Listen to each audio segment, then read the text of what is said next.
Apa? Nama? Tulisan SA. SA. Ini DE. DE ini jauh-jauh dari tadi Garut ya.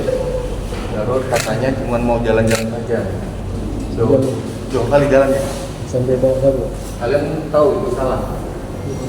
Hah? Kalian tahu salah? Kenapa jadi tetap mengedarkan? Kenapa?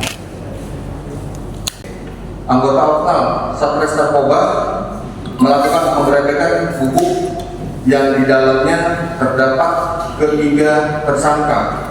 Ya, salah satu tersangka atas nama inisial DE itu orang yang warga Jakarta. Dia datang kemari itu bertemu dengan MY yang saat ini sudah ditetapkan sebagai tersangka DPO. Dia DPO dan bertemu dan melakukan kegiatan-kegiatan penyaluran narkotika. Dia sempat menggunakan di rumahnya MY dan kemudian akan rencana melakukan transaksi, namun belum kita lakukan pengungkapan terhadap rencana mereka.